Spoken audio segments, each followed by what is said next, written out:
Je vous propose maintenant la correction de l'exercice 23, page 288, qui s'intéresse au mouvement de la Terre autour du Soleil. Donc vous avez la distance Terre-Soleil qui est donnée, et il faut faire un schéma de la situation avec une échelle 1 cm pour 5 10 puissance 10 mètres. Donc on va commencer par calculer la valeur du rayon, donc distance Terre-Soleil, donc le rayon du cercle qu'on va devoir représenter. Donc on va prendre la distance Terre-Soleil qu'on va diviser par l'échelle qui nous a été donnée. Donc ça fait 1,5 10 puissance 11 sur 5,0 10 puissance 10 et on trouve un rayon de 3 cm. Donc là vous utilisez votre compas pour représenter la situation. Donc moi je vais commencer par tracer le centre du cercle. Donc il doit faire 3 cm de rayon dans un sens et on fait tourner à 90 pour avoir la disposition du cercle qu'on va tracer. Donc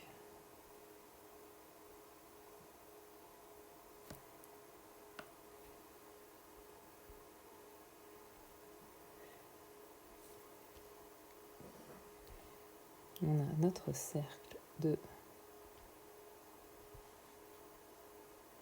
3 cm de rayon. Et donc on peut revenir à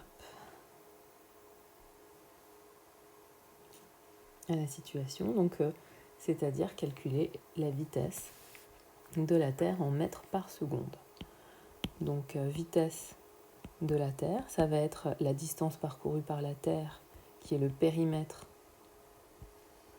du cercle, donc de l'orbite considérée comme circulaire de la Terre autour du Soleil, sur le temps qu'il lui faut pour faire un tour complet, et on sait qu'il lui faut 1 an pour parcourir un tour complet.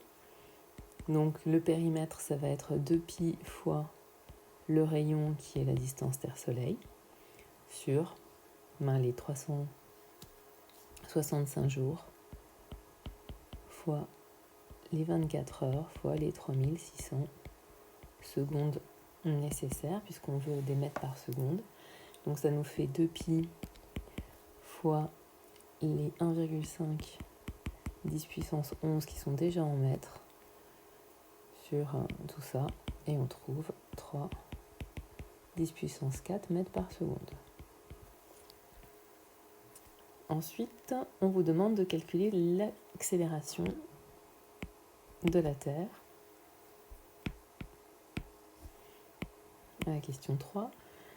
Donc l'accélération n'est autre que finalement l'expression qu'on connaît de l'accélération normale, puisque on le sait, comme la trajectoire est purement circulaire et uniforme, on sait que l'accélération, elle est purement normale, car le mouvement de la Terre peut être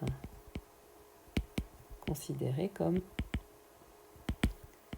circulaire uniforme.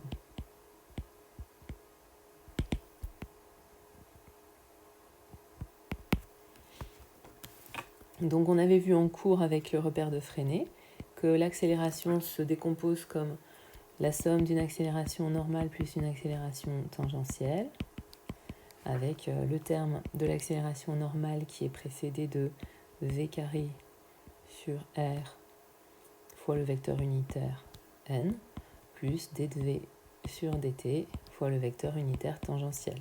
Ici, le premier terme est nul puisque la vitesse est constante.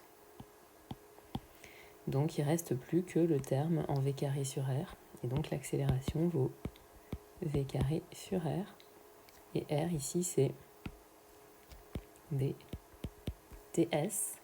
La vitesse, on vient de la calculer à la question précédente, donc ça nous fait les 3,0 10 puissance 4 au carré sur la distance de 1,5 10 puissance 11 mètres. Et à deux chiffres significatifs, on obtient 6 10 moins 3 mètres seconde moins 2 pour l'accélération. À la question 4, il faut tracer le vecteur A pour 3 positions de la Terre avec une échelle 1 cm pour 3 fois 10 puissance moins 3. Donc là, on reconnaît qu'avec la valeur qu'on vient de trouver, on va faire des vecteurs de 2 cm de long, sans apostrophe. Donc 2 cm de long sur le schéma. Et évidemment, donc là, je vous invite à vous reporter à votre tracé sur la trajectoire circulaire, quel que soit l'endroit où vous allez vous placer. Pour représenter le vecteur accélération, il va falloir vous positionner par rapport au centre du cercle. Et donc, vous allez faire en sorte de représenter une accélération qui est bien l'accélération normale, donc qui part d'un point que vous avez choisi, qui va faire 2 cm et pointe de flèche vers le centre de la trajectoire, qui est donc le soleil ici. On a la Terre qui est là, le soleil qui est au milieu. Donc voilà, et puis après, quand on se place à un autre endroit, il suffit de tracer de la même façon un vecteur de 2 cm. Donc je l'appelle A', puisqu'on voit que le vecteur a changé de direction, donc c'est pas exactement le même vecteur A qu'on avait à un instant précédent.